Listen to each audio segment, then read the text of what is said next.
గౌరవ మంత్రి గారు, పర్టికులర్గా లెజిస్లేచర్ అఫైర్ మినిస్టర్ గారు, అంటే మీరు చెప్పేది మాకే వర్తిస్తుందా సార్?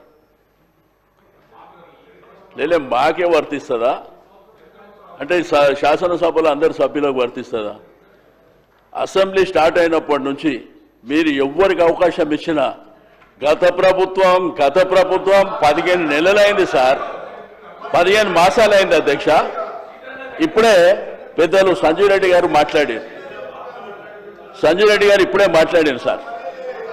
మాట్లాడినప్పుడు భూభారతి గతంలో ధరని తెచ్చిందని మళ్ళా ఆయన అదే మాట్లాడాడు, మీరు అదే మాట్లాడారు.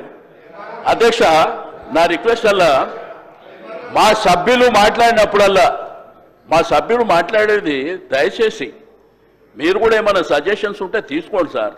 అంతేగాని ఇప్పుడు సభ్యులు మాట్లాడినప్పుడు గత ప్రభుత్వం అసెంబ్లీ స్టార్ట్ అయినప్పటి నుంచి 15 నెలలైనా ఇంకా గత ప్రభుత్వం కాదు సార్. మీరేం చేస్తారో చెప్పండి, మీరేం చేస్తారో పక్కన పెట్టి మాట్లాడితే నేనేమంట శ్రీధర్ బాబు గారికి రిక్వెస్ట్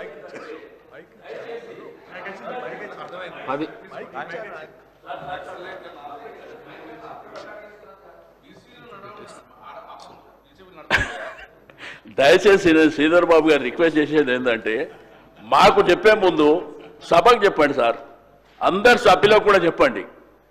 ఏదైతే మీరు పద్ధతుల మీద మాట్లాడేటప్పుడు కానీ బిజినెస్ మీద ఏది మాట్లాడినా కానీ మీరు కూడా పదే చెప్తారు సార్. క్వశ్చన్ అవర్ మాట్లాడినా లేకపోతే పద్ధతుల మీద మాట్లాడినా మీరు సబ్జెక్ట్కు కన్ఫైన్డ్ అయి మాట్లాడాలని మీరు కూడా చెప్తారు. అది అందరికీ చెప్పండి, లేకపోతే మీరు స్టాండింగ్ ఇన్స్ట్రక్షన్స్ ఇవ్వండి సార్. అందరు అంతవరకే పరిమితంగా మాట్లాడాలని చెప్పి మీరు చెప్పండి సార్. నేను అందరు గౌరవ సభ్యులకు అప్పీల్ చేయటం జరిగింది అధ్యక్ష. ప్రత్యేకించి మేము కూడా గత సభలో కూడా సభ్యులుగా ఉన్నాం సార్. ఆనాడు తెలంగాణ రాష్ట్రం రాకముందు ఉమ్మడి ఆంధ్రప్రదేశ్ రాష్ట్రానికి సంబంధించి అనేక అంశాలు 10 సంవత్సరాల కాలం పాటు మాట్లాడారు మా ప్రభుత్వంపై. మొత్తం 10 సంవత్సరాల కాలం పాటు అధ్యక్ష ప్రభుత్వం వారి చేతిలో ఉన్న 2-3 సంవత్సరాలు దాటిపోయినా ఈరోజు మేమేం చేస్తూ ఉన్నామంటే మా సభ్యులు కూడా మాట్లాడేది అధ్యక్ష. 14 నెలలు గడిచిన తర్వాత కంపారిటివ్ మీరు ఈ విధంగా చేసిండ్రు, మేము ఈ విధంగా చేయబోతా ఉన్నాం, మార్పు తీసుకురాబోతున్నాం అని చెప్పడం జరుగుతూ ఉంది తప్ప వారు మొత్తం స్టాటిస్టిక్స్ చెప్తా ఉన్నారు సార్. 2014 నుంచి స్టాటిస్టిక్స్ మొదలుపెట్టారు. దానివల్ల సమయం వృధా అవే ప్రమాదం ఉంది. దయచేసి ఈరోజు కూడా మళ్ళొకసారి అందరినీ కూడా కోరుతా ఉన్నాను వారికి 5 o'clock వరకు పూర్తి స్థాయిలో మన డిమాండ్స్ పై కూడా చర్చ కంప్లీట్ చేసుకొని డిమాండ్స్ పాస్ చేసే సందర్భంలో సభ్యులందరూ కూడా సహకరించమని కోరుతా ఉన్నాం అధ్యక్ష. ఎందుకంటే నేను 2-3 రోజుల నుంచి 12-1 అవుతా ఉంది. మనతో పాటు అధికారులందరూ కూడా మళ్ళా నెక్స్ట్ డే వాళ్ళకున్న సంబంధించిన ఫంక్షనాలిటీస్లో కూడా ఇబ్బంది జరుగుతున్న సందర్భంలో అన్ని దృష్టిలో పెట్టుకొని సభాపతి గారికి సహకరించాల్సిందిగా కోరుతా ఉన్నాను.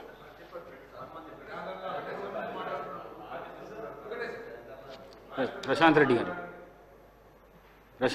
సార్, ఎల్ఏ మినిస్టర్ గారు గత అసెంబ్లీ సమావేశాల గురించి మాట్లాడు కాబట్టి నేను ఇంటర్వ్యూ అవుతున్నాను సార్. గత అసెంబ్లీ సమావేశాల్లో వారు కూడా నెహ్రూ కాలం నుంచి కూడా చెప్పారు సార్. రికార్డులు పరిశీలించారు. నెహ్రూ, ఇందిరాగాంధీ గారు, ఈ బిహెచ్ఏలు ఎవరు కట్టిర్రు, ఐడిపిఎల్ ఎవరు కట్టిరు, ఇవన్నీ కూడా వాళ్ళు బట్టి గారు చెప్పారు. ఎక్కువ బట్టి గారు, శ్రీధరరావు కూడా చెప్పారు సార్.